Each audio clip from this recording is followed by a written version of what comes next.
Jadi kan kalau swasembada adalah produksi yang melebihi kebutuhan. Dunia belum menceritakan soal daging, soal bawang putih, soal-soal yang lainnya yang masih impor. Jadi ceritanya guys, Bang Ferry Amsari ini ya, itu sempat bilang ya kalau swasembada pangan itu bohong ya, atau nggak masuk akal ya kalau kita lihat dari data impor beras yang masih tinggi ya di tahun-tahun sebelumnya. Jadi kata Bang Ferry seperti itu ya. Nah, pernyataan ini ternyata bikin panas LBH Tani Nusantara guys. Mereka pun langsung laporin ya Bang Ferry ini ke polisi dengan tuduhannya penyebaran hoax dan penghasutan ya. Jadi ceritanya seperti itu guys. Misalnya tadi kan Mbak Vira perdebatannya soal swasembada beras atau swasembada pangan. Bang Ferry tiba pada kesimpulan swasembada pangan tidak bisa hanya bicara beras. Kalau hanya beras namanya swasembada beras. Lalu Bang Ferry sampaikan mana data swasembada yang lain? Kalau swasembada pangan itu banyak ya, ada berasnya di situ, ada hal-hal lain juga itu. Karena kan pangan itu bukan hanya beras ya. Izin bacakan Bang Ferry. Yang pertama sudah pasti tentang beras. Jadi kan kalau swasembada adalah produksi yang melebihi kebutuhan. Kalau beras itu produksinya 34,69 juta ton, kebutuhan konsumsi 31 juta ton. Yang lain, ini sepanjang tahun 2025. Yang lain, Mbak Vira, ada daging ayam ras. Produksinya 4,29 juta ton, kebutuhan konsumsinya 4,12 juta ton. 3, telur ayam ras, produksinya 6,54 juta ton, kebutuhan konsumsinya 6,47 juta ton. Oh, berarti ini produksinya sudah melebihi daripada konsumsinya ya guys. Berarti sudah bisa disebut swasembada ya guys. Harusnya seperti itu ya guys dari data yang dibacakan oleh perwakilan pemerintah ini ya. Lalu jagung pakan 14%, produksinya 16,16 juta ton, kebutuhan konsumsinya 15,23 juta ton. Apa yang ingin saya sampaikan Mbak Vira? Perbedaan pandangan ini bisa jadi sudut pandangnya berbeda. Bisa jadi itu data dari mana Bung Kurnia? Data dari Kementerian Pertanian dan Badan Pangan Nasional. Ya, ini datanya sudah jelas ya guys, dari sumbernya jelas gitu. Jadi sudah bisa dipertanggungjawabkan pastinya. Sebenarnya ini adalah informasi yang terbuka, Mbak Vira. Tapi bagi kami ya tidak masalah, ini mungkin proses debat saja, proses uji data saja, uji validitas data. Namun yang ingin kami tegaskan di sini, jangan seret pemerintah dalam proses pelaporan ini.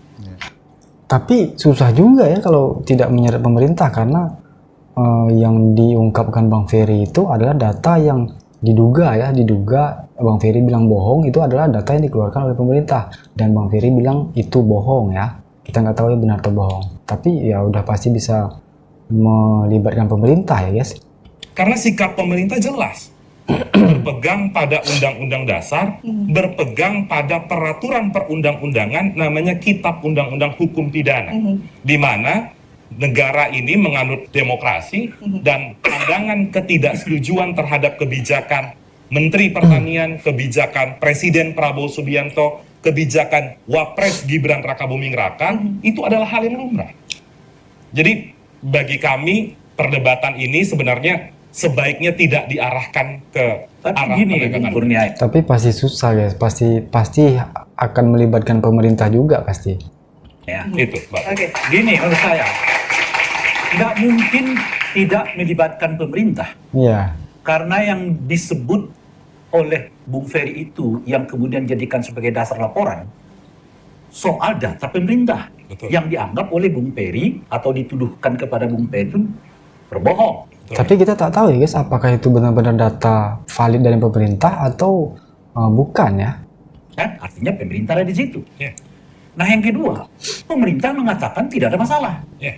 Kalau objek yang disebut oleh Bung Ferry ini mengatakan sudah tidak ada masalah, maka pelaporan ini apalagi? Itu tadi Bang Rey, maksud saya, kita kan harus bedakan. Ada hak konstitusionalitas yang melekat ke ibu ini untuk melaporkan siapapun. Lihat alurnya Bung Kurnia. Ya.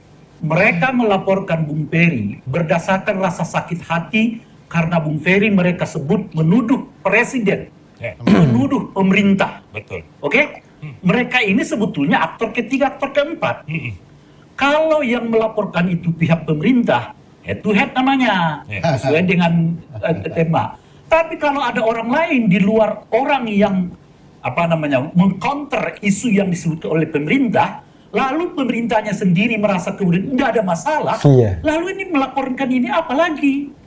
Iya kan, bingung juga ya. Harusnya yang misalnya yang sakit hati pemerintah, ya pemerintah yang melaporkan. Tapi di sini pemerintah mengatakan ya udah nggak masalah gitu, dikritik nggak masalah. Lah kok malah orang lain yang melaporkan gitu. Iya, ini Bang Rey pelapornya Ini maksud saya, maksud saya gini loh, Anda ini pemerintah, saya udah berkali-kali kritik, Anda ini nggak bisa mengatakan kami netral, oke? Nggak bisa. Kalau Anda harus tunjukkan, kami ini pemerintah yang dikritik oleh Bung Ferry, menganggap dan melihat kritikan itu adalah sesuatu yang perlu didiskusikan. setuju dan Maka sudah oleh disampaikan karena itu, oleh Menteri HAM. Laporan Bang itu Rey. kami anggap mestinya harus cabut kembali. Karena objeknya adalah mereka. Mbak Fir, pertanyaannya sederhana. Bang Rey sudah baca belum siaran pers dari Menteri HAM? Saya udah baca. Saya Kalau udah Bang Rey baca, nggak mungkin Bang Rey tiba pada kesimpulan ini, Bang Rey. Itulah makanya menurut saya ini, kan Anda mau mengatakan tadi pemerintah jangan dilibatkan. Nggak bisa tidak, karena yang mereka adukan dasarnya itu adalah data pemerintah. Makanya Bang Rey yang tadi dianggap berbohong. Makanya Bang Rey sebentar. Makanya tadi saya jelaskan Bang Rey. Ada aktor-aktor yang aktif, ada aktor-aktor yang pasif. Siapa yang aktif? Bang Ferry bersuara, mengeluarkan pendapat, ibu ini datang ke polisi melaporkan. Siapa yang pasif? Polisi yang pasif dan pemerintah. Bahkan pemerintah bukan hanya pasif, aktif untuk menegaskan bahwa pandangan Ferry Amsari itu tidak bisa dibawa ke proses Pak, hukum. saya boleh mengomentari pendapat Kurnia ya. Iya, harusnya udah selesai guys, karena menurut perwakilan pemerintah ini kalau pernyataan dari Bang Ferry ini tidak bisa dibawa ke jalur hukum ya guys, berarti ya udah selesai gitu. Kok ada laporan-laporan lagi gitu, cemana? Menurut saya pendapat Kurnia ada benar, ada salahnya. Benarnya tentu saja Kurnia sebagai orang yang melakukan komunikasi dengan publik sudah sangat baik menjelaskan perspektifnya. Bahwa ada yang swasembada. Tapi apakah apa yang disebut Kurnia sebagai swasembada itu adalah swasembada pangan seluruhnya? Kurnia belum menceritakan soal daging, soal bawang putih, soal-soal yang lainnya yang masih impor, gitu ya. Dan itu oleh Menteri Pertanian diakui bahwa masih ada impor. Betul. Nah, artinya secara swasembada tidak, tapi ada pangan-pangan tertentu yang sudah swasembada berdasarkan data itu.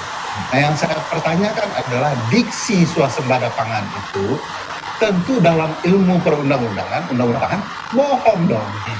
Karena tidak menyebutkan seluruh kebutuhan pangan, gitu ya, itu satu. Kedua, Kurnia bukan aktivis hukum dan HAM kemarin sore, dia paham betul salah satu strategi bernegara itu adalah membenturkan warga negara. Nah, itu selalu terjadi. Kenapa ada pembenturan? Cara melihatnya gampang. Ini ada Menteri Koordinator Politik, Hukum dan Keamanan bla bla bla yang mengatakan itu hak akademisi untuk bicara. Menteri Koordinator loh, hukum loh. Cap. Sebenarnya apa sih yang mau disampaikan Bang Ferry nih guys? Aku jadi penasaran juga ya. Siapa yang mau dibenturkan gitu? Apa yang dikoordinasikannya salah satunya kepolisian, kejaksaan, penegak-penegak hukum. Termasuk Menteri HAM itu tadi. Nah, kalau lembaga institusi yang menegakkan hukum datang laporan, Menteri Koordinatornya bilang ini bukan bagian pidana, sebenarnya untuk supaya Kak Ito tidak capek-capek dan lelah, sudah dikatakan Menteri Koordinator kita bilang ini bukan pidana. Sudah selesai itu ya. Jadi sebenarnya ya, diskusi tadi itu menunjukkan ya kalau di satu sisi itu pemerintah ini ingin memamerkan lah kepada masyarakat ya kalau mereka itu berhasil dari sisi pangan ya, karena produksi mereka lebih tinggi dibandingkan konsumsi rakyat ya guys. Nah tapi di sisi lain ada akademisi ya salah satunya mungkin Bang Ferry ini mungkin ya yang curiga sama kebenaran data itu gitu. Jadi yang jadi masalah besar di sini adalah boleh nggak kita ini mengkritik pemerintah tanpa takut ada yang melaporkan kita atau takut dipolisikan ya guys. Kira-kira boleh nggak seperti itu guys?